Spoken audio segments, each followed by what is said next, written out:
I think Go might be the perfect game. I'm going to say it is. I don't think there can be a more perfect game. I love chess, but there's reasons why I don't think chess is as good as Go. I mean, why are we comparing chess and Go? God, that's such an old thing. But it keeps popping up in my head for some reason. I always think, am I right in choosing Go as my main hobby? Let me just give you a little insight into my brain and see whether or not this makes sense. So when I was a kid, I used to think to myself, if there's aliens out there in the universe, and if we can't search every single star for life, then why even try? And that's such a childish way of thinking, right? Like if you can search for a large chunk of the stars for life, then that's better than nothing because you can see you have a more probable chance than not of finding aliens, right? But as a child, I had this black and white view, and I was like, if you can't have it all, then there's no point doing it at all.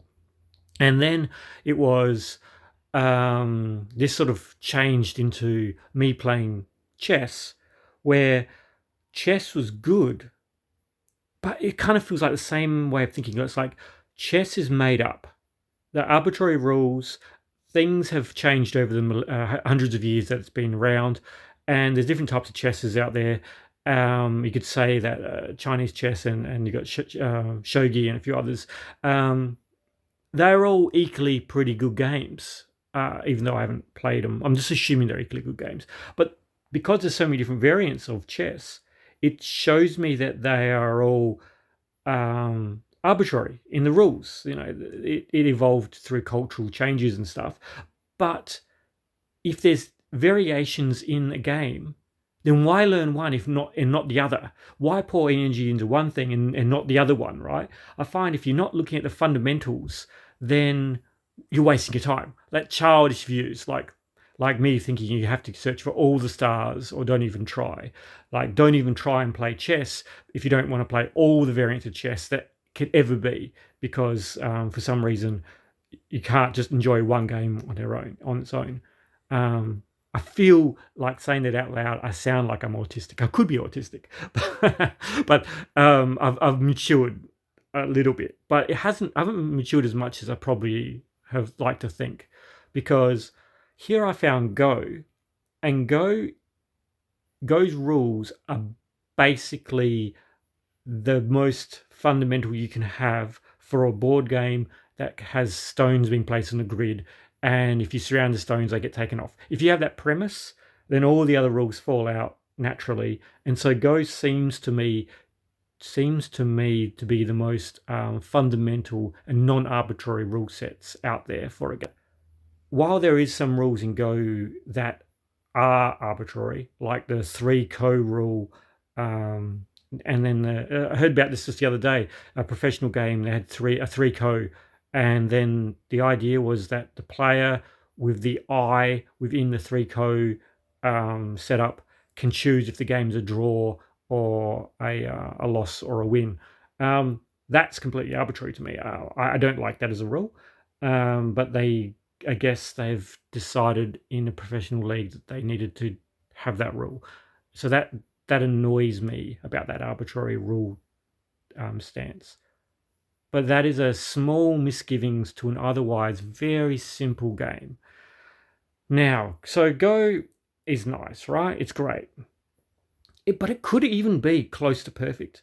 Because if you want to play defensively and territorially, you can. If you want to play with your stones all over the shop, you can. If you want to play with influence, you can. If you want to play attacking, you can. Defense, you can. If you want to, like any way that you want to play the game, it supports it. And it self corrects. Because if you're too aggressive, it makes your groups weak and they can get cut, and thus you lose. So if you don't win your attack, you need to go back and defend yourself. It's just beautiful back and forth, back and forth. I just love it. I just love how Go has these natural mechanisms that come out of such a simple rule set. So back in the old days, they had like 17 by 17 board size, and they used to put stones automatically on the board.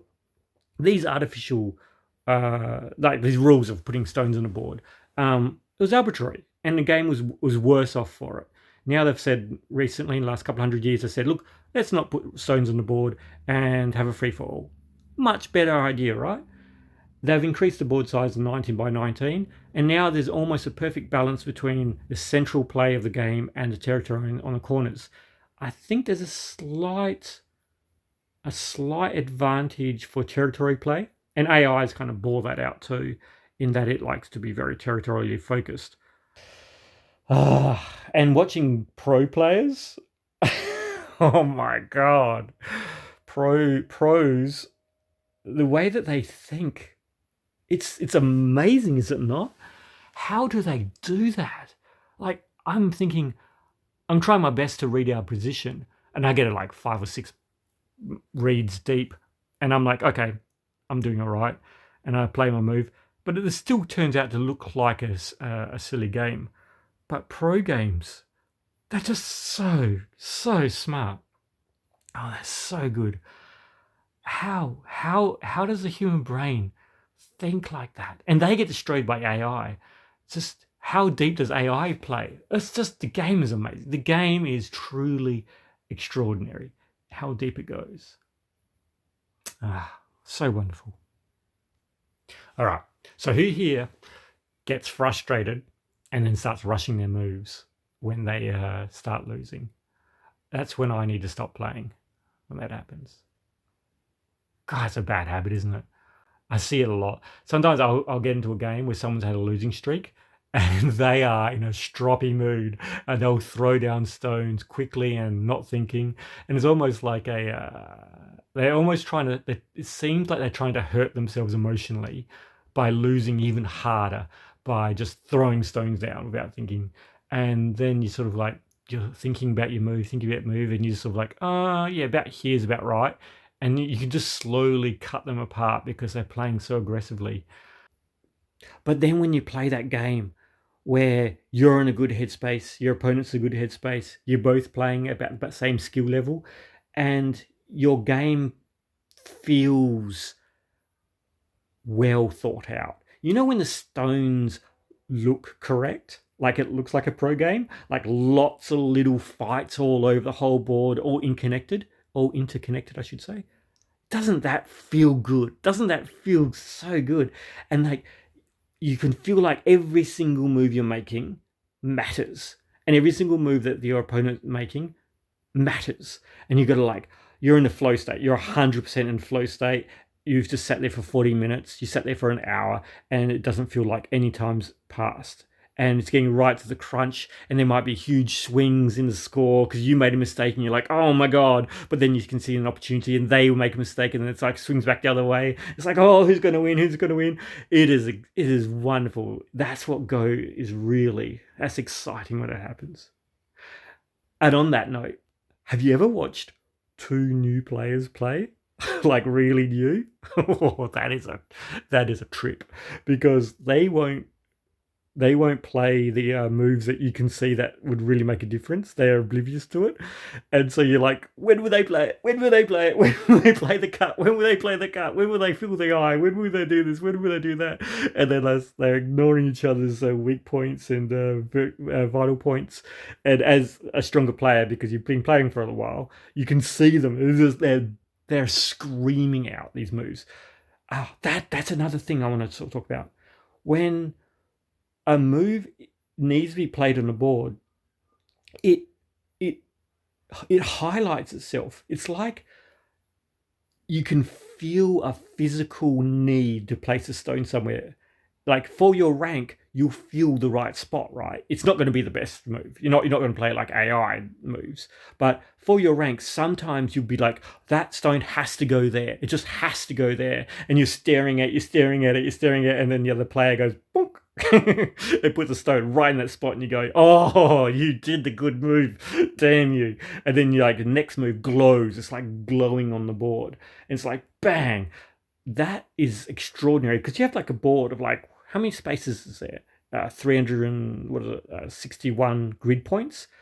But on that grid, you might see like 3 points. It's just absolutely like blindingly bright. You're like, I have to play in one of those 3 points, or even more critical, might just be 1 point. Just play there, play there, play there. That is fantastic. I don't get that from any other board game, and I have a lot of board games. That is really exciting, and the fact that that even occurs, like you have a whole grid of 361 points, right? And for 1 point on the board to be like just like a gravity well pulling your attention to it constantly, and you're sort of reading around it, reading around.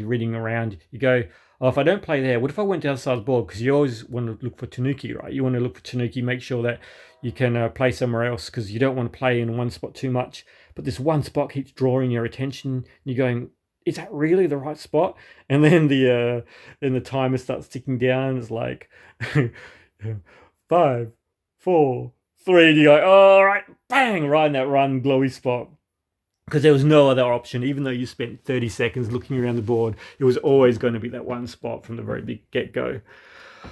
Oh, isn't Go wonderful? Like, I'm looking right now at a board on my computer screen, because I'm making this video on my phone, you see. And so I'm just looking at my screen, contemplating my next move.